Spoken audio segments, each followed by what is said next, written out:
Hello, Bristol Prepper here, back for another video. Before we start, I want to quickly apologise for the last couple of videos, few videos and that. They've been a little bit dark, so hopefully we've sorted that problem now. But anyway, let's move on, let's start this video. Today we're going to talk about budget prepping and basic prepping, and what you can do to get around paying the top dollar for things, and how you can still get good stuff, but for good value. This is what we're going to talk about today, and obviously your basic preps for when you're first starting prepping. So, first of all, we're going to talk about storage. So, you could have all the gear in the world, but if you ain't got nowhere to put it, or no good way to store it all, it's going to be a nightmare. So, what we're talking about first is a storage unit. What I use, well, I'll talk about what I used to use first. The first one I had was a cheap plastic, like put together shelf. It's got the plates on it, and then the legs, and then you push it all together. And it's pretty good, to be fair, for the quality, for how much I paid for it. I think I paid $8.99 or $9.99 from Wilkinson's. But it did for the time. It was quite small-ish, but for when I first started prepping, it was perfect. Wasn't that wide, probably this wide, and then probably like this long, and off the ground probably like this high. But it was perfect when I first started prepping. So that was that's that, and you can get one like that, and then put it in your. We had it in a small cupboard, and then put it in a small cupboard, and I know it takes up a lot of space, but then obviously at least you got something. So and then I moved on, bought a bit bigger and more heavier duty plastic one. So now what I got now is thick plastic. It's better than using metal, so because if you do use metal, which you can, but you get them for a reasonable price, but it's normally aluminium and it's not that thick. It can be a little bit flimsy, and obviously if you got moisture in the air, it can rust over time. So yeah, so I use a thick plastic one now. It's still same put together. You put the legs in, twist it in, push it all together. But it's quite high now. It's a little bit taller than me, and I'm quite big. I'm 6'3", so it's quite big. But obviously in a cupboard room, it's good to maximise the height, because otherwise you've got these little storage things and you're not maximising the height. So this is why we bought this, because it's good for, like I said, maximising the height usage. Only a little bit thicker and only a little bit wider than the previous one, but the height gives you all the best advantage. And especially with these things, they any plastic one you buy, like that sort of thing, you could look at them, but most of them are you can add and subtract more. So if you want to build one, say 9 foot high, you know, if your ceilings are that high, but if you want to build one 9 foot high, and then you want to have one 3 foot high, you can, because you can take them all apart and put it back together. But you can get those from any hardware shop, like if you're in England, B&Q, places like that, and they'll sell storage things. But a plastic's a good shout because of, like I said, doesn't rust or anything, and they are very sturdy. I've got unbelievable amounts on there. You won't believe it's plastic for how much it's carrying. But anyway, so move away from storage. So with our storage, if you've got any more questions about storage, leave some comments below or message me, and I'll help you best I can. So the next thing we'll talk about is food. So I bought some stuff out here just so people can look at it, so to look at instead of me, my ugly mug all the time. So we bought some food out. This is just some basic stuff. So when you're first starting prepping food, the easiest and cheapest way is canned goods. So it's got a long shelf life. Like, I don't know, this one here has got till see what it's got. 2017. So these meatballs do me to 2017, and I can just put them in the cupboard, forget about them until maybe 6 months and a year, until they're going out of date, and then I'll just bring it back, put it in my normal cupboard, and then eat it, let the family eat it, we'll use it, and then I'll buy some more. So it's recycling and circulating your products whenever you do buy food. It's good to keep a check. I keep a book that I write down all the dates and that, and so I always know what's going out next and when to circle things round. And obviously you can get your own system, but that's what I do to do that.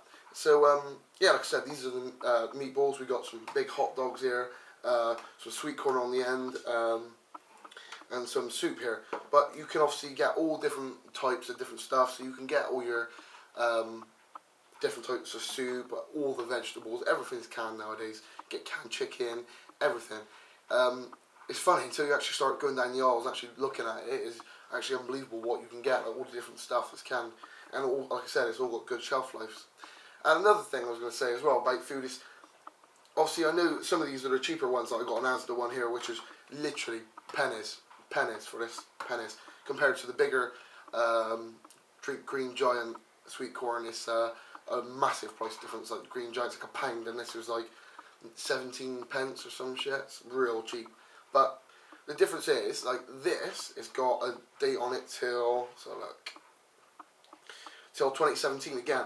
So that's a long shelf life. But the better brand ones, they tend, like the middle rail stuff, like Eyesight View, which is all the best brands, they tend to not have a good shelf life. And say the bottom shelf stuff, the cheaper stuff, and the more affordable stuff seems to have a better shelf life. Obviously some things I might be wrong, but generally I'm saying the cheaper stuff does have a better shelf life. So that's the one thing to keep your eye out for. And with shelf life, you want to at least get something maybe 1 at minimum, 1 year in front minimum, and then obviously anything past that, you're a winner. I aim for 2 years, so anything 2 years in front of me is good, because it's not just the pain in the ass of circulating it and eating it and remembering to do it all. It's just if the shit does hit the fan, then you don't want to have to think, oh shit, I've only got weeks or months till I've got to eat this. Do you know what I mean? You want to have a decent life on it so you can maximise it. And another quick tip as well, with the shelf lives, so just say shit did hit the fan and it's all gone tits up and you see, oh, me meatballs, you've run out of date by a week. As long as it smells alright, looks alright, then it's generally going to be okay. But because the date on the tins is not the date, it just goes bad. So one day it's good, and then as soon as it's the going out date, it's just gone bad like that. It doesn't work like that. The date means that past that date, the nutritional value within the tins is not going to be the same as when they are in date. So obviously past that time it's going to be less nutritional. But if you've got a choice between eating the dog and eating the 2-day-old tins, you're going to choose the tins. So that's just another quick tip for you. Another thing we're looking at now is water. Because you see some of you guys in the States and you've got these massive containers and all the rest of it, and you buy all this special water and that. But literally, what me and my family do, we buy just bottles of water. But like, you look around for a deal. So like, I don't know, 4 bottles of water for I think it's £2.50 for 8 bottles of water, and obviously sealed and all that. And they've got generally quite good dates on them for, say, a year or 2. But as long as you keep it in a cool, dark place, it'll be fine. Same with all this, keep it in a cool, dark place, and it'll be fine. But yeah, the water, so you want to keep, obviously, a good amount of water. They say, I think it's 2 gallons per person per day. And when you think about it, it seems a bit excessive, but that's what they reckon.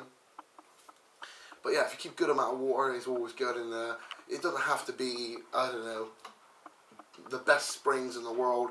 It can be the cheapy water, because water is water.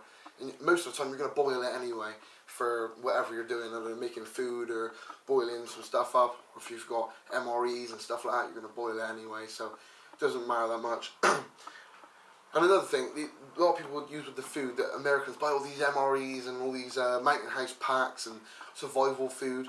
Like, I've tasted army rations, and I was involved with the army stuff before now. I've been involved with it, and I've tasted it, and I've obviously used in that army rations and the MREs and stuff, and they ain't the greatest. They taste like shit, to be quite honest. There is a few of them that taste alright, but generally they taste like ass.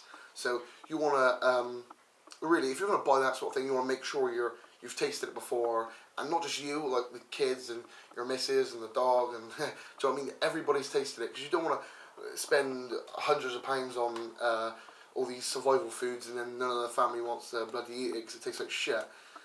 So this is why we buy this stuff, because we know the kids will eat this, and obviously me and my missus will eat this, because it's stuff we always use. That's another important thing. You buy canned goods. You don't want to go buy 20 cans of Spam if none of you's going to eat it, because none of you like Spam. So you want to buy cans that you all enjoy and that you all eat anyway, so then it's easier to circulate when you do want to circulate it when it goes out of date. So yeah, that's it for water and food. So if you, like I said, on the storage, any questions, comment me or give me a personal message, and I'll get back to you on that. Next we're going to move on to is torches and so torches, lanterns, that sort of thing. This one here I got from the range. obviously all you English people know what the range is. It's a massive store and they sell everything in there. But for you Americans, it's like a bit like a DIY store, but they sell more like photo frames and hardware stuff. They sell loads of different shit in there, so it's a pretty big store. And I bought this because they had a during camping season and the festival season, they had obviously a lot of stuff on. When the festival season ended, they were sending off all the camping and festival stuff, so I bought this. Normally this was, I think it was like £10–20, so I bought this for £3. So it's good to keep your eye out and know what's going on, and visit your local stores often and regularly to know what you can get, and keep your eye on stuff and you think, oh, that might go or that might become reduced, so I'll keep my eye on that. But yeah, so you can get all your hold of some cheaper torches and lanterns and stuff, because you see some of these people and they've got torches worth like £100–200, but that ain't good. You've got one little torch, you've got everybody in your family, it's going to be fucking dark. So it's good to have a multiple uses of torches and different stuff like that, and to not spend a lot. And I got another one here. This is a it's pretty bright, as you can see, pretty bright. But this one costs £2. £2 from Go Outdoors. It's just attached to a small like carabiner, which I attached to my pack, and you'll see my pack in a later video. So check my channel out and look down for my bug out bag and my pack review, and you'll see this in there. But yeah, this is a cheap LED torch. It's small, so that's why you like using my pack. But like I said, you can get these cheap. And my one of my daughters have got one of these, and she uses it in her bedroom. So the kids love them because they're little, and you can get them all different colours and red. You can get them in metal, or this one's in like a rubbery type thing. But you can get them all different colours and stuff, and the kids like them. For £2 you can't go wrong. Obviously I've got bigger and better torches that are worth more money, but I'm just saying you don't have to have them. You can get your hands on some cheaper stuff, and they run on basic batteries. So you can have all these expensive torches for £200–300, but if it's lithium, how are you going to charge it? Alright, you might have a solar panel here or there, but we live in England, and anybody who lives in England knows that the weather is shit. Even in the summer, the sun don't come out. It's a piss take. So the solar panels ain't a great thing for England. So this is why I buy these. And this is AAA and that's AA. And AAA and AA batteries, you'll come by them anytime. World End, you go in somebody's house, if you're looting or looking for supplies and that, you'll always find AA and AAA batteries. Easy. So that's torches and that. Next we move on to is knives. Because obviously I know you big Americans love your knives, and there's loads of you guys out that love knives, so I'm going to give a quick talk on these. This is just a couple I brought to the table. I have got more, but I think I brought these because they were good value. This one here is a M-Tech knife. I didn't know the brand, to be quite honest, but I bought this at a big market. If you go to markets, you've got to get up early. Like I say, early bird catches the worm and all that, but it's a flick knife, like I said, like a lock knife, but it's it was cheap. I got two of these. I have an identical one of these, which I keep in my pack. This one is my partner's, my missus. This is her knife, but I keep one of these in my pack. But I got two of these for £5. And this is good. I've used this out and about. Obviously, like I said, I keep it in my pack. Great for like the smaller jobs. Obviously, because it's a lock knife, you don't want to do any heavy duty batoning or anything like that. Anything to do with bigger stuff, you don't want to do it because obviously you're counting on the locking mechanism not to break. But for like general tasks and that, and smaller tasks and that, it's great for that. It feels lovely in the hand. It's just a generally good little lock knife. But like I said, you can get them cheap. The market I got this from, the guy I bought off had so many knives, swords, crossbows, bows and arrows, you name it, he had it on the table, and big Bowie knives. I have got a couple of big Bowie knives as well. I bought off him, but this was so cheap. Knives and that, because he bought out a old hunting store. He bought the entire thing. So I'm just saying, if you keep your eye out and go to markets and that, they're great for. They sell packs there. You can get good bargains. You just got to hunt around for them and keep looking, so you don't pay top dollar to get your bargain prepping. So that's if you're on a budget, but it's not a shit knife. They're good knives. And then we're going to look at the not lock knives, fixed blades. So a lot of you people, obviously everybody needs a fixed blade if you're going to be involved in the bushcrafting and doing bushcrafting and getting involved in the bush. This is the Bear Grylls paracord knife. I have done a review on it if you want to check that out. I use this knife because it's quite small and I'm pretty big. It's not that heavy at all. It's proper light. I use it as you can see, a paracord around it. I use this as a neck knife. Just when I go out and out and about in the woods and that, I like to have it just there instead of hunting around for my bigger knife. So that's great to have. But this one was cheap. Normally retails at about £30 to £40, depending on where you're getting it from. But I got it from Go Outdoors for £19 because I got a price compare. So because I went on the internet, found it cheaper, and got this for a good price. But you can go online, find it cheaper. Always hunt around before you see something. You're like, I want that. Just stop, go home, check the internet. Just stay on the internet for an hour and just check it out and look around, and you will be able to find it somewhere cheaper, guaranteed. And also go online, look at coupons. So if you find somewhere and you like the look of it and you think this website's pretty good, go online, look at coupons for it, see if there's any discounts for that website to put in your basket. And generally there is some knocking about. So yeah, so check that out. The last thing we're going to move on to quickly is candles. So at the end of the world, you don't always want to rinse in your batteries. It's nice to have a candle. A few candles knocking about. I've got several of these. These are big 95-hour burn times. So they're just nice to have because kids and dark do not mix. Kids get mad about the dark, you know. Even if you've taken them out a few times in the woods, but they still don't love the dark. Don't know what's going on, but anyway, this is the candles. I got 2 of these for a £5, and as you see, they're big bastards, and my hands are big. These are big candles. It's 95-hour burn time, so it's great for dotting around the house. So if shit does hit the fan, you've got some nice lighting. And like I said, you can get these real cheap if you look around. You don't get the scented ones because the scented ones do cost more. This doesn't smell like nothing. It's just a normal candle. So that was candles. Like I said, any more questions? You want me to look at anything else? I will do a video on bags and that and stuff like that. So keep your eye out on my channel. I will do a video on that. But apart from that, that's it for today.